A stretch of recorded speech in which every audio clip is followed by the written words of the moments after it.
The Secrets of Technology is brought to you by the StarQuest Production Network and is made possible by our many generous patrons. If you'd like to support the podcast, please visit sqpn.com/give. You're listening to The Secrets of Technology.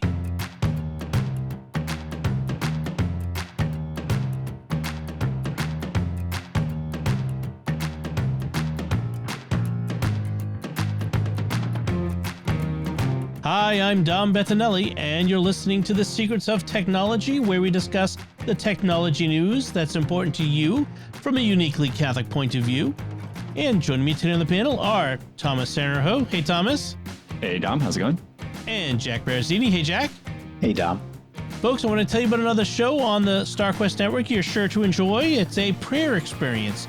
Pray Station Portable. It's the Liturgy of the Hours, also called the Divine Office of the Church. And we send out several different prayers for praying throughout the day, and you can pray along.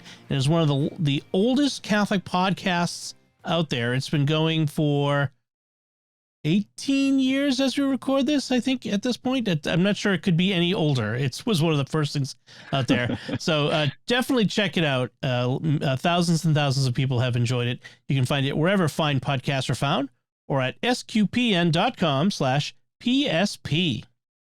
So before we get into the main business of this episode, I want to address something that's I've been seeing in my social media that's been driving me batty. Now, I'm sure that none of our audience has fallen for this because you are all savvy tech users. But so this is for you to go help your less savvy tech family and friends.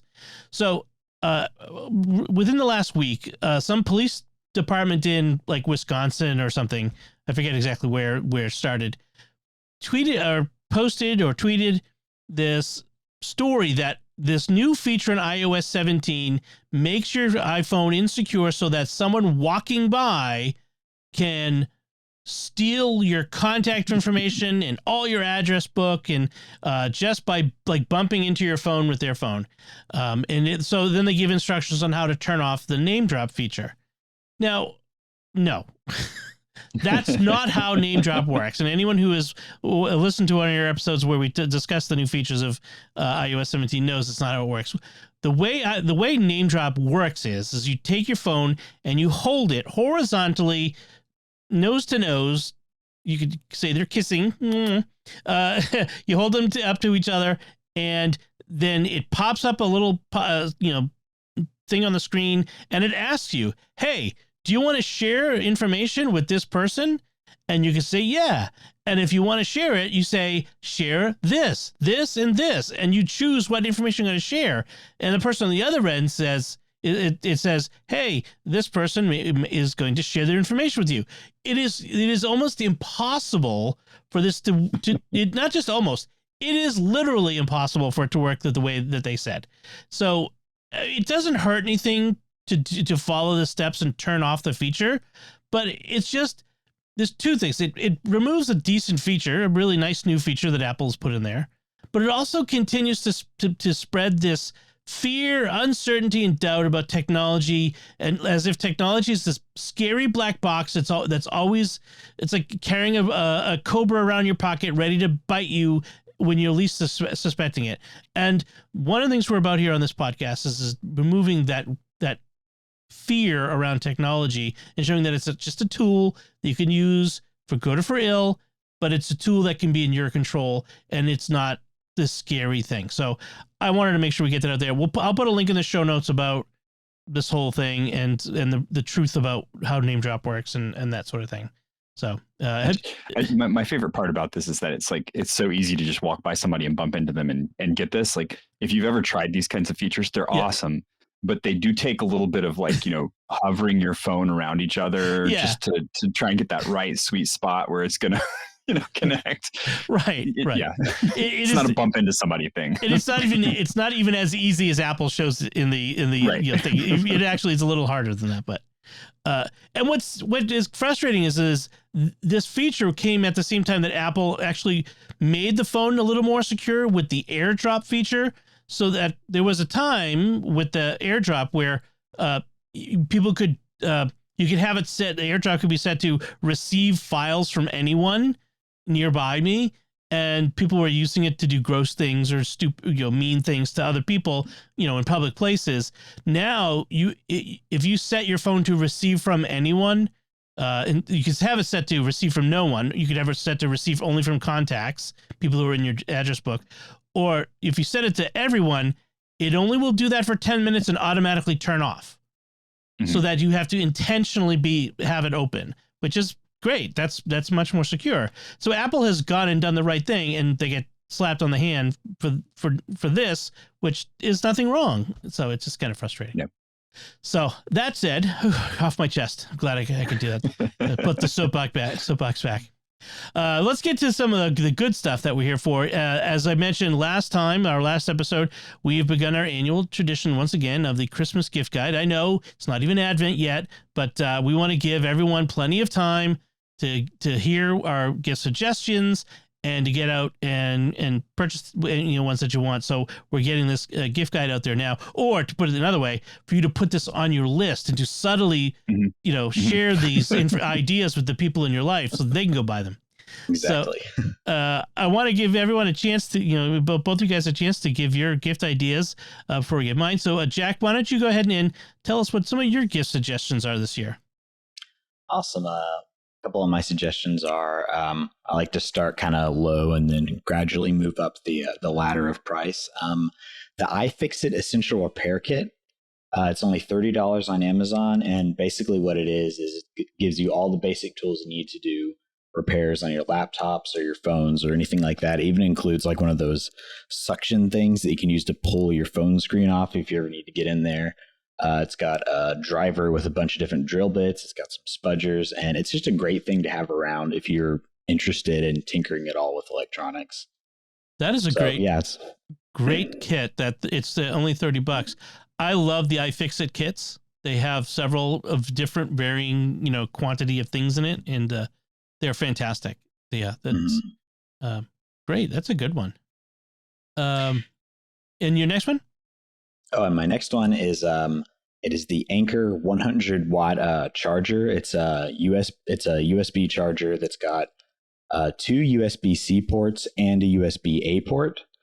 And the nice thing about it is that it's 100 watts, so you can charge multiple devices at once. It's really compact, and if you have a phone or a device that has that fast charging capability, it can take full advantage of that. It's a bit pricey. It's $85 for a wall charger, which sounds like a lot, but it does a lot for what you get. Yeah, those GAN chargers are really great because, like you said, they do the fast charging. And I've actually had trouble with some chargers not giving enough power to certain devices. I'm constantly, I think I have one portable charger that the Steam Deck will charge from while I'm playing on it and not tell me it's a slow charger. You're not gonna be able to play very long on this. This is a nice compact one. That's really nice. Yeah, and Anker is a really reliable brand. So if you buy this, you'll be able to use it for years to come. Yes. And then my last item on the list is the big ticket expensive item, which totally isn't something that I want. They just recently released the OLED update of the Steam Deck. It's got an OLED screen rather than the LCD screen of the older one. It also has a higher capacity battery, which would be really nice. And they went ahead and the prices are a lot better for what you get to. It's $549 for the 512 gigabyte OLED version, and I think they've dropped the 64 gigabyte one entirely.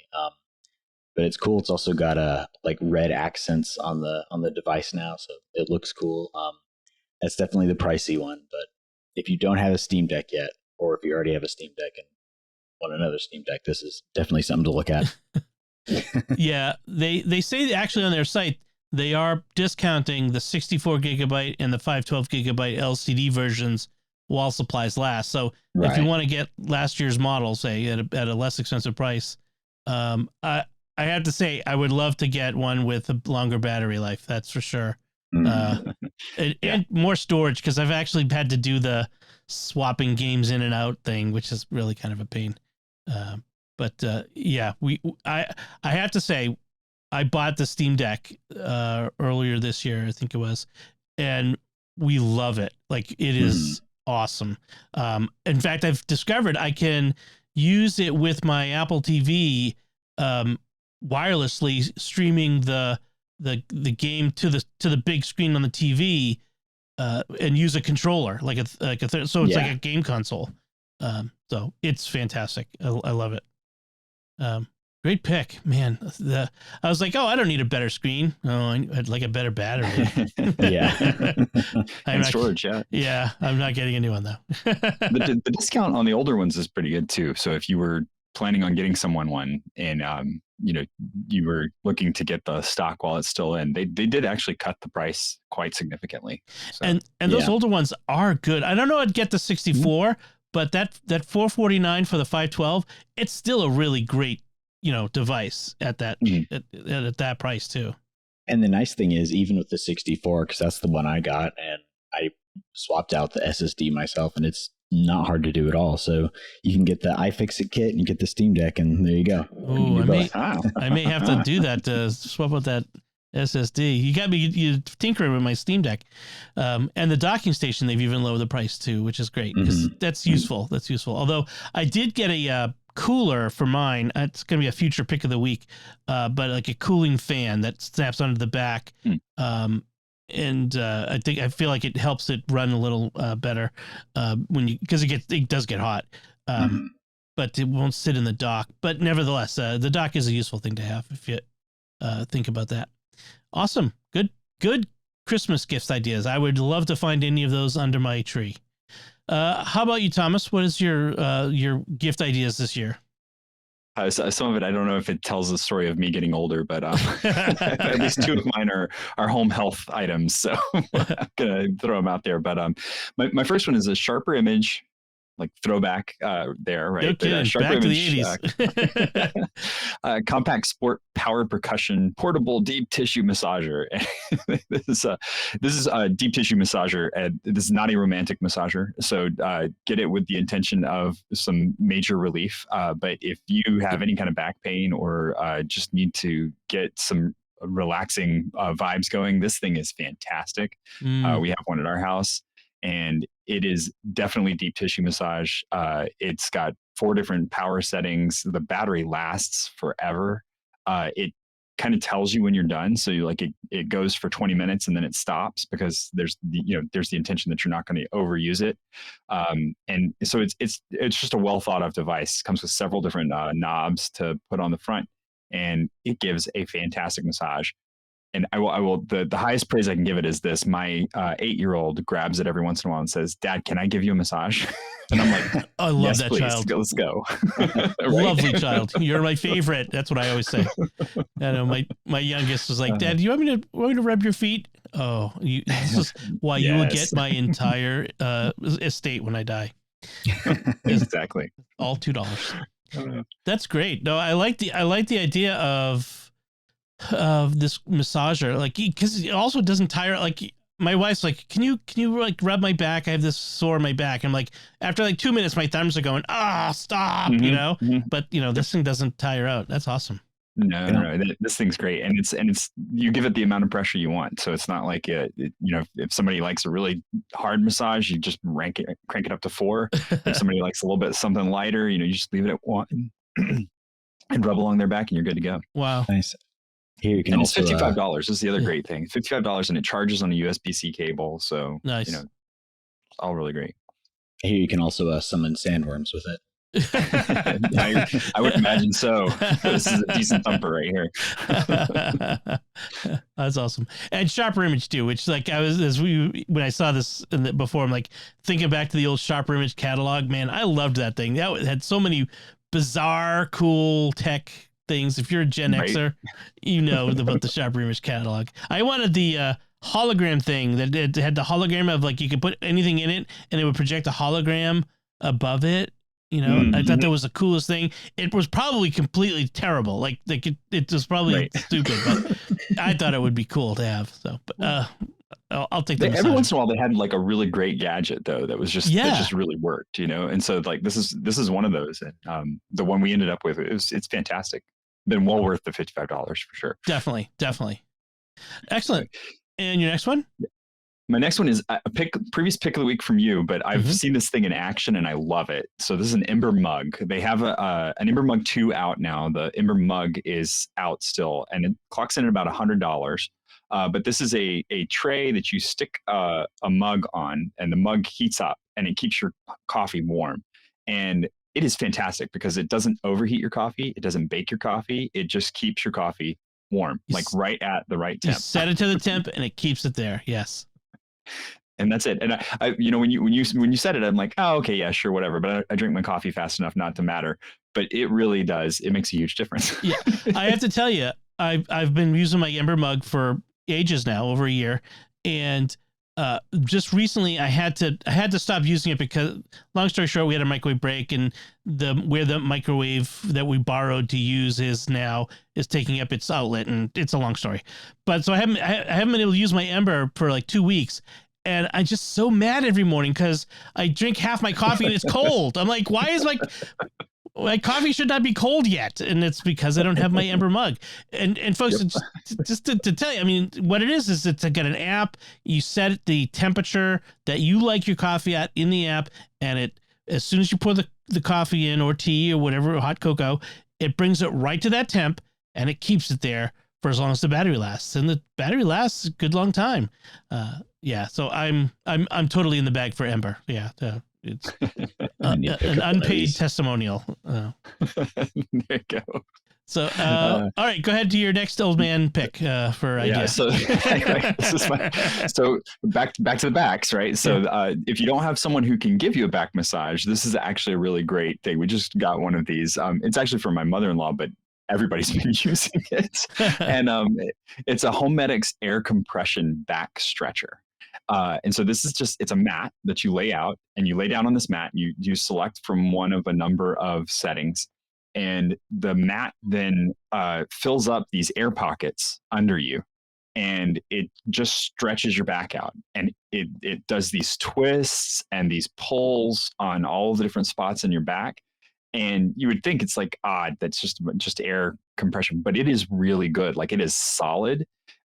It has different intensity settings, and the intensity settings are actually viable, and it really does actually stretch your back. Like, this thing is fantastic. You you lay down for 15 minutes, and you get up and you feel completely refreshed. It is really bizarre. I don't care if old man, whatever. This sounds like awesome to me. I want this. It really is. It's pretty fantastic. I thought it was silly because one of the ways that they sell themselves is like, who has time for yoga? Here's a 15-minute thing to do, and it's like, that just sounds silly. Yeah. But it's actually really nice. Like, it's a really nice, relaxing, very, very calming machine. Interesting. So, and that one's $270. So it's that one's about $270. Not inexpensive, but for something that, I don't know. That sounds like a really great gift, like a thoughtful gift. Like, if I got that for my wife, she like, I would never would have thought to get this for myself, but wow, this is a really, like, well, first she'd be like, what? And then I would just try it once. And then she'd try it, and she'd be like, oh, this is awesome. Then I would steal it from her and use it. Exactly. It's a gift for only both 15 of us. minutes, you know. So. Yeah, exactly. It's a gift for both of us. Excellent. And your next gift guide idea. All right. So I have one last one. This was my fun one. One of our listeners recently asked on the Discord about a good 3D printer for kids. And I didn't have a ready answer, but this is one I had heard of. And now I've actually gotten a chance to see it in action. So our local makerspace had one. I got to see it actually working. It is really good. It's called a Toy Box 3D printer, and it's $350. So it's a little more expensive than the 3D printers I normally recommend. But for what it does, this thing is amazing. It just works, which is the biggest issue with 3D printers. Like, if you get a cheap 3D printer, you're going to be tinkering with it a lot. This one, it just works. It's great. You put in the item that you want to print, it prints it out, and it's done. And there's no fiddling with it. There's no fidgeting. It auto levels. It's got the right heat. It's a little box. It's tiny, so you're only going to be getting little prints out of it. And getting prints onto it is going to require adult assistance. But other than the getting the prints onto the printer, pretty much everything a kid can do. So a kid can start it up, a kid can sit and watch it, they can get the print off and use it. So it's a really good idea for entry level. If you have nephews or nieces and you're not going to be around their house, but you want to get them into 3D printing, this would be a really great way to do it. Can it print like anything, like off of like a Thingiverse or something like that? Like anything that fits within the bed? Yep, you can load models into it, and it does that part would require adult assistance. But other than that, I think you could get this all the way down to like 6 or 7 year old could start it up and pick what they need to pick what they want to print, and then have it start and watch it go. That's awesome.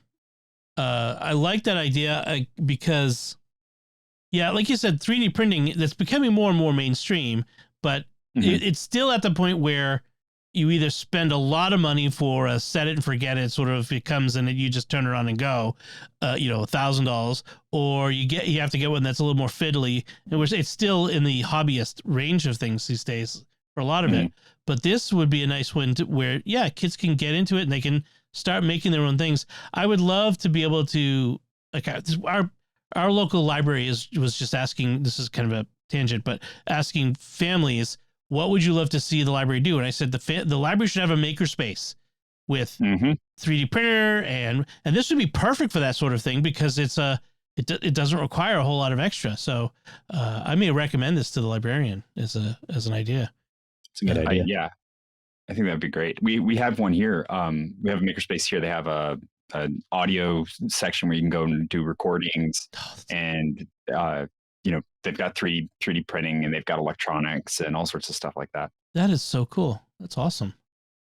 So let me give you my gift guide ideas for this week. I have 3 of them. And the first one is something I think I've mentioned before, but I want to mention it again. And it's from a website called inventor.io. And because it's the web, it's inventor spelled without an E, or one of the E's. No. Or O, sorry, spelled without the O, inventr.io. And they sell these kits. They're little electronics kits, and for kids to build. And it's like the old,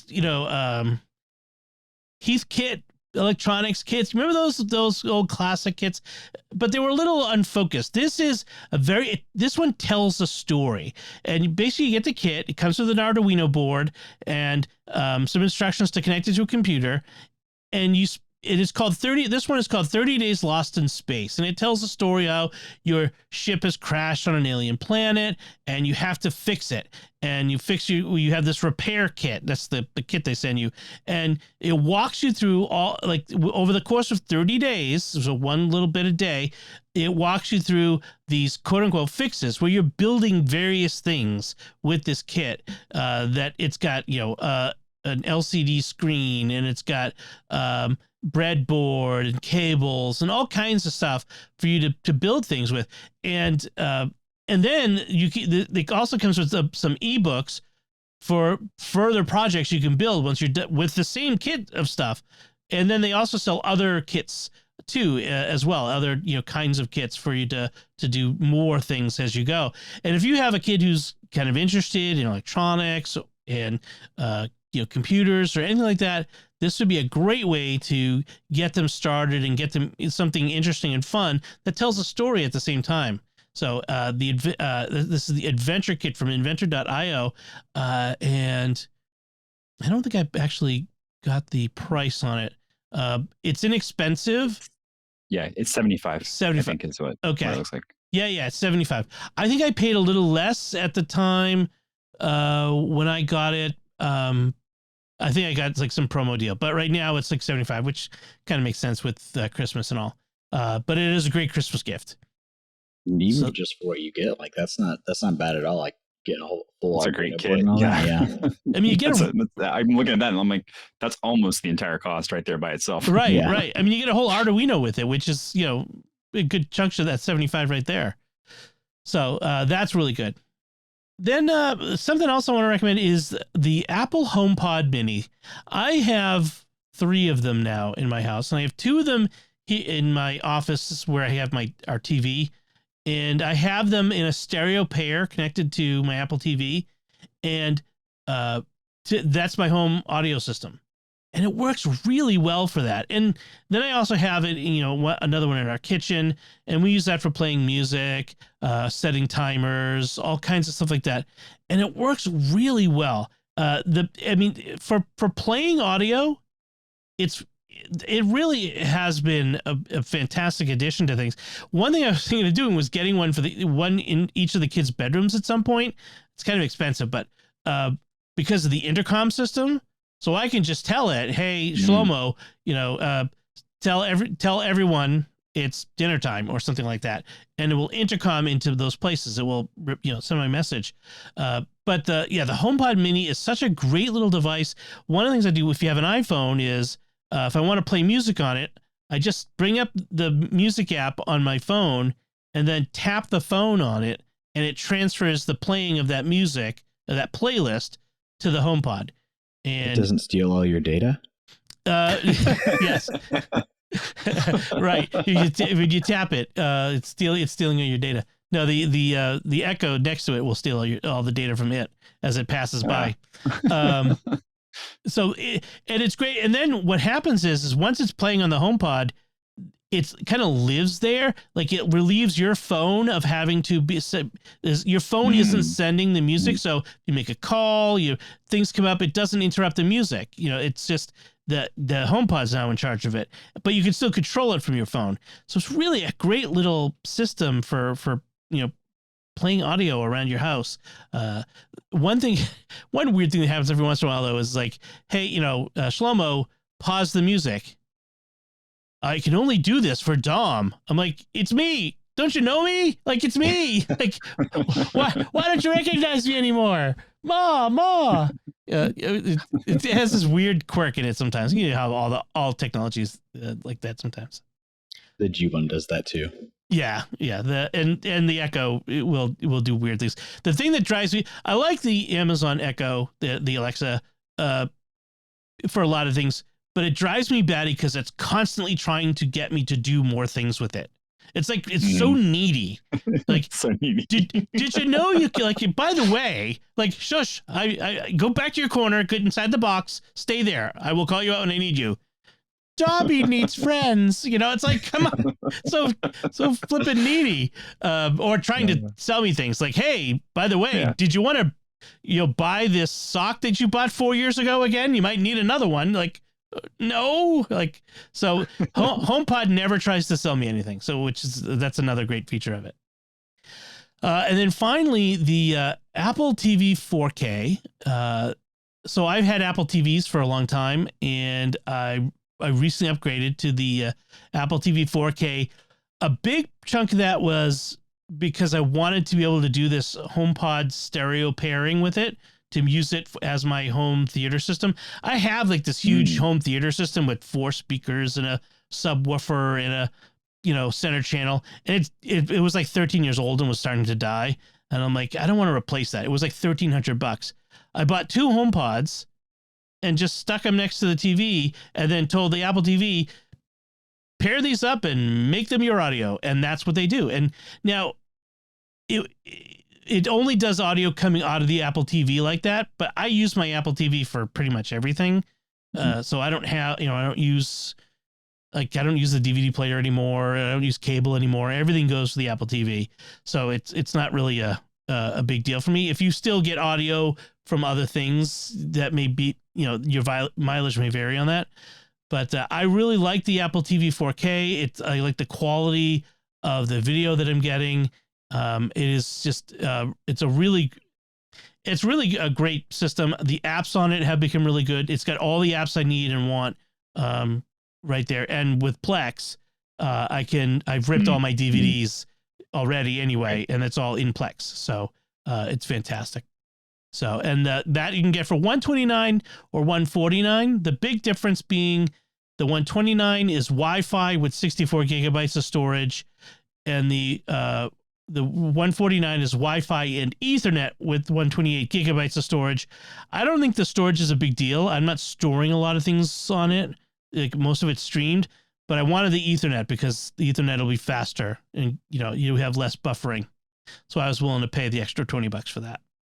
So So yeah, those are our Christmas gift ideas for this year, for this week. We have at least one more week we're going to be doing this with Joanne and Father Corey next time.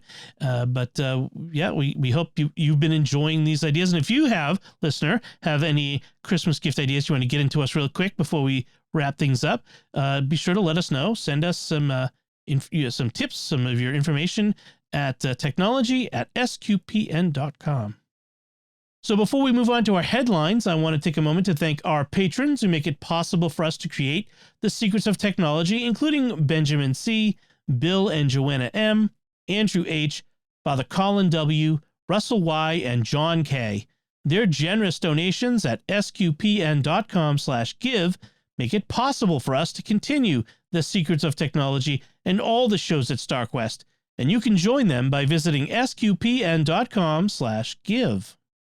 So we have some headlines we'd like to cover, and the first headline I want to mention is this is a kind of a brief one, but Microsoft has put out a fix for Excel that fixes a big problem, and this kind of goes to the ubiquity of Office, just how Office is everywhere. It affects everything. More, like, it affects our society and our civilization in ways that you don't really realize.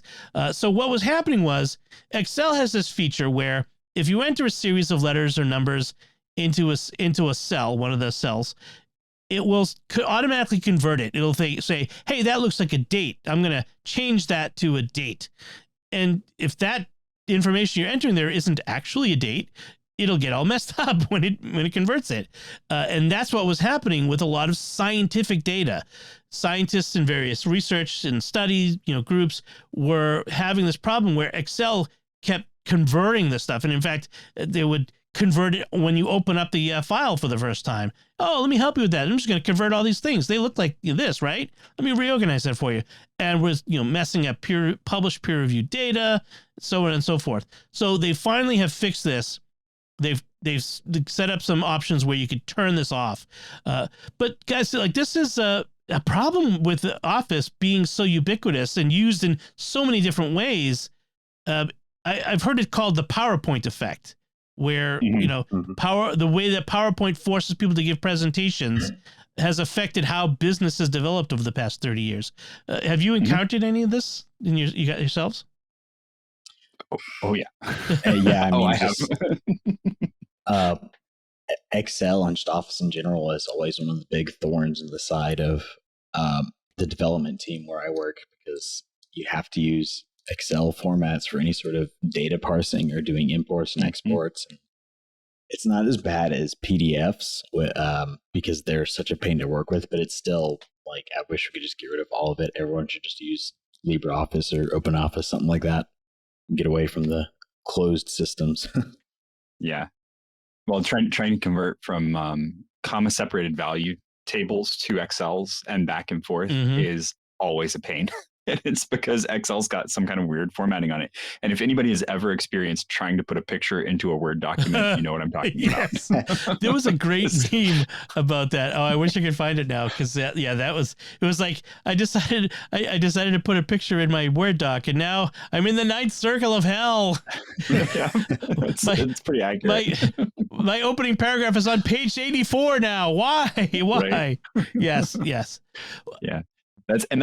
Excel is a great program. It's a really good entry level data program. So if you're trying to get a lot of work done really quickly and you don't want to have to explain, 3 levels of programming to someone, sitting them in front of an Excel and saying this column and this row, and this is the way that works.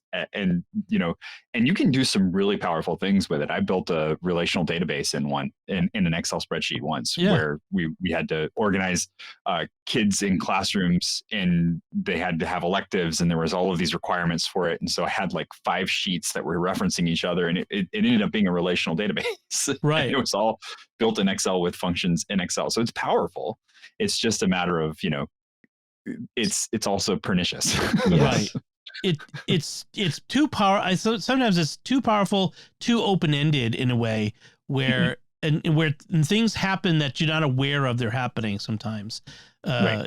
Like with this one where, and it's interesting with this one where it was just the community decided to rename the way that they were referencing genes, right, because it was causing this problem inside of Excel where when they would put it in, Excel immediately interpreted it as a date. And so they changed their naming convention in order to be able to share information right on this platform. That's intense. The entire genetic scientific community had to change how they named genes because of Microsoft. Right. I mean, it's maddening in a way. I mean, I mentioned the PowerPoint effect. I mean, the idea there is they've some, industrial psychologists, whatever, have found through, research that the constraints of a PowerPoint presenting information, bullet points on slides, constrains the way information can be presented in such a way that it has perhaps degraded the advance of business and commerce over the past 30 years because of it. I mean, just because it literally puts your thinking in a box with bullet points, and that's bad. In fact, they found like the Defense Department has had to start to ban the use of PowerPoints in mission briefings. Not completely. I think they still do it, but they found it to be a problem because military missions were being constrained by the way PowerPoint could present the information to the soldiers. So yeah, I'm glad they're fixing it, but we got to come up with better tools, frankly. I think the biggest thing is there needs to be just a simple toggle, like, don't try to be smart for me, because that's my biggest problem with Excel is it tries to like guess what you want when I don't need it. And then when I actually would like that feature, it doesn't work. Like even something as simple as copying like values down a row or down a column, and you have to select two of them to get it to like start incrementing up. Like sometimes it works, sometimes it doesn't, and it doesn't work when I need it to work, and then it does it when it's not supposed to. And it's just don't try to think for me, just be a tool. It's like the ghost of Clippy. Exactly. except he's just there poking things in the background. Like he's not actually asking you, did you mean to do this? Because that would be preferable, honestly, at this point. Right. It's just his revenge now. It's like it's Clippy's revenge. Clippy's revenge. All right. Our next headline is interesting. I found this very interesting. Tens of millions of teens want their parents to track them, a survey finds. And this survey by the company Life360. So keep in mind, Life360 has a vested interest here. They sell tracking software and information. But this company has found in their survey that the younger the generations, the more they want to be tracked by their parents, or the more willing they are to be tracked by their parents. And they said there's a number of different factors. One is parents and the closeness of the generations. There is an understanding between parents and teens now that perhaps it wasn't before about safety and communication. But there's also a little bit more anxiety in teens, which frankly I know that the clinical anxiety is a problem with the younger generation. But kids are much more worried, and I think part of it is because they've been exposed to so much. So many warnings about how dangerous the world is. And so they're much more afraid going out into the world without a tether to their parents. Do you, well, I know, Jack, your kids are too young, but Thomas, do you track your kids? Do they let you track them? I don't think they would have a problem with it at all, but we really haven't. Other than just, I can go in, I can log into their Google accounts if I need to, and do find my phone. So that's pretty much the limit of it. It's interesting because it's something I will ask them both about after having read this article, because I could see one of them being completely comfortable with it, and one of them actually asking for it once I bring it up. So I'm a little worried to bring it up because of that. But right. My oldest, she recently went, she's 17, and she went to Texas on her own to visit my in-laws, to stay with them for several weeks. And it was her first time away. And I I put an air tag in her bags, and I put, and her phone is like at the tracking, and I was following her as she walked through the airport. I mean, you literally, the Find My Phone these days is so good. It can literally real time track someone. I mean, my wife and I have it on each other's phones. I often do it just because when is she going to be home? Like, where is she at? Is she near? I better go get the dinner started. So it looks like I wasn't goofing off the whole time she was gone. I was actually making dinner. But you know what I mean? It's like, but with the kids, there is that little bit of when I was a kid, independence. I went out the door. I went to the mall, hung out with my friends. Hey Miles, I'll see you later. I didn't have a phone. You might find a pay phone, or you just come home when it's time to come home. And I don't know if I'd be as freewheeling and easygoing as my mom was all those years ago. And frankly, I don't like that. I wish I want my kids to be independent, and I want to feel safe with them. But I feel like the world has made me more scared, more anxious, and according to this article, it's made kids more anxious. Yeah, I think a lot of it has to do with social media and just every horrible thing that could ever happen to anybody you see, and so that's gonna get into everyone's mind. I kind of view it more as like I do the same thing that you do, Dom, where I'll turn on my location if I'm going somewhere in particular, or if I just need just for a safety thing, so my wife can have it. But it's not like we'll sit there and monitor each other. It's more just like, hey, if you need to check out, in the event that something went wrong, you can check and see where the last known location was. So I understand it from that angle, but I do also see the chilling effect on just the fact that we're so okay with being tracked to this level, just in general now. Right. And I could see it becoming even an issue in marriages where, a spouse saying, well, why don't you want me to track you all the time? Do I have something to worry about? Are you doing something I should know about? I mean, this could create tension and paranoia in relationships. One of the things they mentioned in the article is how Gen Z there's a mental health crisis, and I have Gen Z kids, and that is true. But amplified by the pandemic, social media, and the 24-hour news cycle. Again, my 17-year-old talks about how she still feels anxious after the pandemic, after 2020.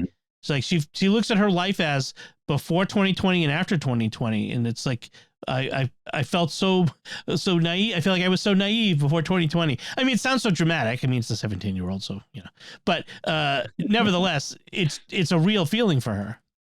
Yeah. Yeah, and it's interesting because they do have that. Just there's so much for them to worry about too. And I think with them, they also have all of the social media that my kids aren't on social media, at least not like the big ones. So they worry about the sense that they don't know what's going on. So they have a lot of fear of missing out, right? Because of that, and it's tough. It's hard to work them through that and get them, get them thinking about it in a different way. And so I can see this, and it does. I mean, it concerns me a little bit, honestly. But then the turn of that is, we sent all of ours to the Bahamas not too long ago. So they all had their passports. They all did international travel on their own. We weren't with them. They went and they visited my dad down there. So that was, wow. It was quite a trip. That's awesome. Yeah. So it's interesting to see, and one of the things they talk about is how the kids themselves say they don't necessarily want to be tracked all the time, but they want to be tracked if they're going someplace new or going to an event or going to a party, that sort of thing. So talk to your kids. That's the big thing, more than anything else. Talk, folks, talk to your kids. How do they feel about this stuff? And don't do it surreptitiously. Don't hide it, because that just creates, that gets, it affects your relationship with them. You don't want to do that. Be upfront. Yeah. All right. So our next headline is a big story. I'm sure everyone's heard of it, but I thought maybe we could give our take on it. I usually don't want to talk about corporate politics. It doesn't interest me. That in lawsuits aren't all that, I don't think all that relevant to most people. But I think this is relevant enough for most people, which is because OpenAI, they had this big thing to do over their CEO. The board of OpenAI fired their CEO, and then after the entire base of employees threatened to quit, 700 out of 750 or something like that, they backed down. He came back, and they replaced the board. And as part of it, you have to understand is that OpenAI is a nonprofit organization with a profit-seeking arm. It has a complex structure, and so the board doesn't report to investors. It's a public board. They report to the public.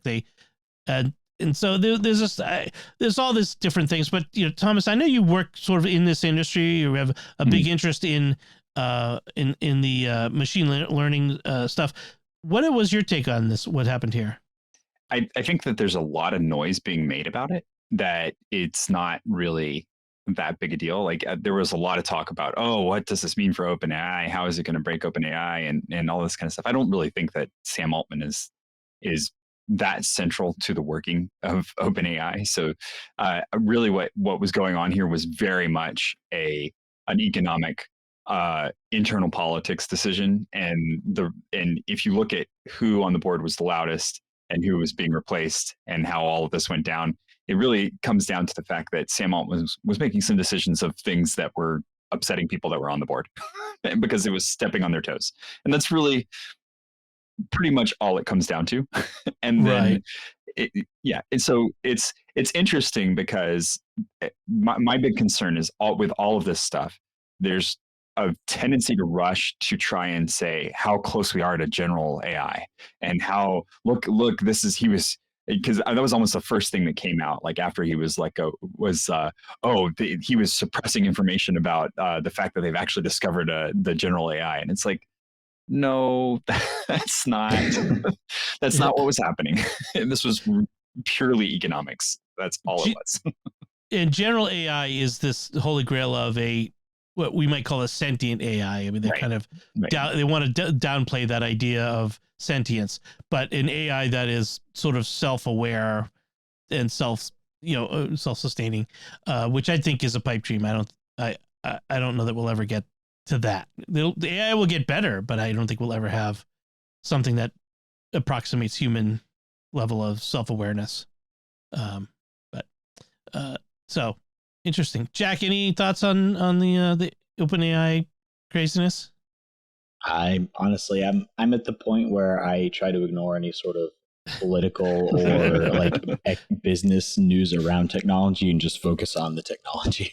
Wise words. Yes. Wise words. Yes. Yeah. And I think in our case, it's worth bringing up just to recognize that this was actually political. It is very much a political thing. It's okay to ignore it and move on. Yes, definitely.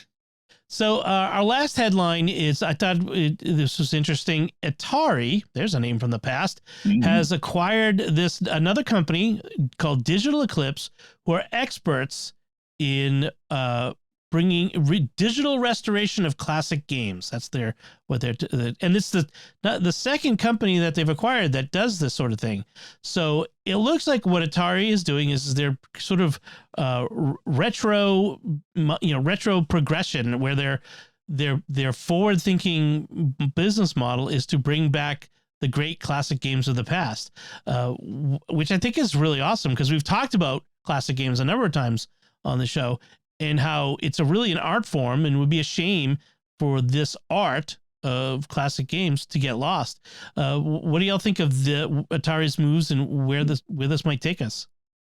I think it's awesome because digital rot is a real thing, and there's so many like classic games that are in danger of being lost just because they weren't recorded on any sort of media that's going to hold up through time, and people make copies, but then you get copies of copies, and corruption isn't introduced through there. So I'm glad that they're actually taking the initiative to do this, and my hope is that it's going to be something that's economically viable for them, and also doesn't just turn all these classic games into like pay to win subscription like phone games. Like I just want to like pay a flat fee, get the games. I don't want them to be like appified, basically. Right. I just can't wait for all the TikToks. Frogger's like Crossy Road, like a ripoff of Crossy Road. Like, yeah. Yes, that's what it is. I want the Gen Z to discover these awesome games and just how cool they are. Which they don't have the high res graphics. They don't have all the. In fact, a lot of the games that are coming out now are actually lower res. They're not pixel perfect and photorealistic. It's about the gameplay, and a lot of these games of the past were better than some games of today because of the constraints on them. My sons have just recently discovered for the first time Super Mario Brothers. Right. I put it on the Switch and I said, "Hey, Anthony, why don't you check out this game? You might enjoy it." And yeah, he's deep into it. Although he calls it Super Mario Bros, and I'm like, dude, don't call it Bros. I love it. But I mean, and that's the thing is the games, the kids don't need the games to be super high tech, and these games are good. They were quality. And that's why I think indie games are so popular now, because it's more about the style and the art and interesting mechanics than let's make something as realistic as possible. Right. I agree. Well, I've got one who's getting into speed running too, and so I'm going to have to buy him a classic Nintendo at some point because he wants to do the real thing. Oh wow, yeah, on the old NES. We can talk after. All right. Nice. All right, so those are our headlines. Let's move on to our picks of the week. And Thomas, I'll let you go first. What is your pick this week? All right, so my pick this week is Samsung's Smart Things app.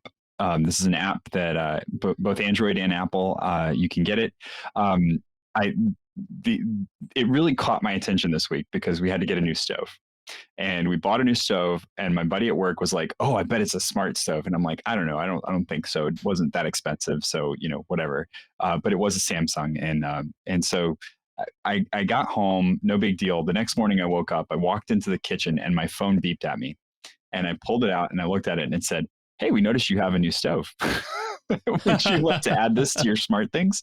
And I had already started collecting, I have a smart TV. So I had collected the smart TV and then a couple of little remote things that I have that I've collected on it. The fact that it picked up on this device just because I was close to it impressed me phenomenally, because the device wasn't on Wi-Fi or anything like that. It just had a Bluetooth signal ready to go that connected to that Smart Things app. And since the app was running, it picked up that it was there. I just scanned a QR code on the front of it to grab the app. It set it up on my Wi-Fi automatically for me. I can now see when the range comes on when I'm away from the house. So if the range comes on and we're out, I know it's happening. And I text my wife the next day at work. I said, "Hey, what you cooking?" And she was like, "How'd you know?"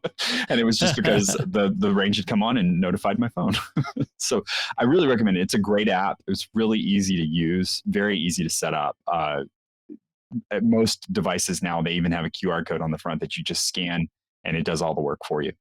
Mm-hmm. And it's, to be clear, it doesn't work. It's not just Samsung devices it works with. It works with hundreds of different brands. It does. Yeah. It's really open-ended. I picked it up with Samsung just because I had the Samsung TV, but it came on my Android phone and it's automatically built in. It's great. Really, really great app. Nice. The addition of smart appliances, like I kind of poo-poo the idea, like, oh, this is putting lipstick on a pig. Like, what is the point of having a smart stove or washer or fridge? But we got a new washer this year, and it's a GE, and it has an app. And just the fact that it tells me it's done and the clothes need to be moved from the washer to the dryer, it's actually saving us money and water because we're not having to rewash the load because it sat too long and got mildewy and needed to be rewashed. I mean, just that alone is fantastic. So the number of times we've lost the TV remote, and I've just pulled up my Smart Things app to turn on the TV and get it moving. Yep. Right. It's worth it. Yes, definitely. Excellent. All right, Jack, what is your pick this week? My pick this week is an app for Android called AntennaPod. It's a free and open source podcast app. It's really nice. It's very simple. Doesn't have any ads or any like like features you can pay to upgrade for. It's just, you can put in your podcast feed and it'll categorize them all together. And that's really all it does. And I'm glad, because that's really all I want in a podcast player. I used to use Google Podcasts, but that's going away. And then I was using Spotify, but that's just kind of a mess because you got your music and your podcast and everything all together. And I like this because it's simple. It pulls from all the major podcast databases like Apple Podcasts and Gpotter is the other one. And it's not like you have to put in your RSS feeds to get the actual shows. You can search for them. They show up on there. And I checked all of SQPN's podcasts do show up just fine on there. So we're good there. Yeah. And you can put in RSS feeds if you want, but it's simple. It's completely free on the Android store. It does what it needs to. Yeah, we recently talked about essential apps on your phones in an episode we did a few weeks ago, and one of our listeners on Discord was saying that AntennaPod is one of their essential must-haves for their phone. So that's good to hear. The more podcast apps there are, the better, is what I say. So good to see, and it's free, which is always good. So I've got an app that I want to talk about this is for the Mac, it's for iOS and Mac. It's called Surfed. And it's really kind of cool. One thing it does is it's like a permanent. One of its features is it becomes a permanent history for your Safari. So your Safari web browser. So every time I surfed any place, it records where I've gone. And what makes it better than the built-in history stuff in the Safari browser is you can do complex searches on it. So you can set up find this and this or that, but not this, all that Boolean stuff that you can do. You can do all kinds of filtering and searching, but doesn't stop there. It gives you stats on your web surfing, which, it might be fine. I don't know. Some people like to quantify their life like that, but not me. But what's really interesting is they have a feature called web triggers. And I haven't really gotten into this yet, but what it does is you can have it run a shortcut or open apps or do some background URL requests or various other things when you go to a particular website or web address. So if every time I go to this particular internal website for work, I wanted to open up Slack and my Airtable database and run a shortcut that calculates something, and I'm just kind of off the top of my head, you can do that. So you can create these web triggers. And I really like this idea of this automation. There's another one that's reminders. So you can actually have it, run a reminder for you based on a URL. And then it also will do bookmark management as well, which is really good. You can import all your favorites and manage them and create smart lists and regular, folders and that sort of thing. So it does a whole bunch of things. The reason I got it was I wanted the history, because I'm often trying to I was at this website earlier and I don't remember it. And, searching inside Safari can be a pain. And this gives you a lot more ways of finding things in it. So, so it's called Surfed. And it's on the App Store. I'm just trying to find exactly how much it was to get. It's on both App Stores, and on the Mac App Store, it was free with in-app purchases. So if you, I should have looked this up earlier, but let's see, the in-app purchase. So you can do a straight up purchase for $17. 99 cents a month or $7.50 a year. So what I would suggest is get the monthly one for 99 cents, try it for a month. And if you like the features, buy it and just buy it straight up. Excellent. So, and of course and then it does iOS too. So you can, combine your surfing across the two, your Mac and iPad and iPhone. And that's my pick of the week. And that'll do it from us this time. We'd love to hear what you think of our discussion. Anything we had to say, you can let us know by commenting on the show at sqpn.com/technology or the StarQuest Facebook page, facebook.com/StarQuestMedia.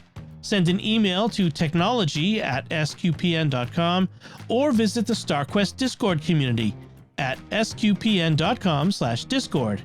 You'll find links from our discussion and our picks of the week, and of course all of the links to all our gift suggestions on our show notes at starquest.fm/TEC236.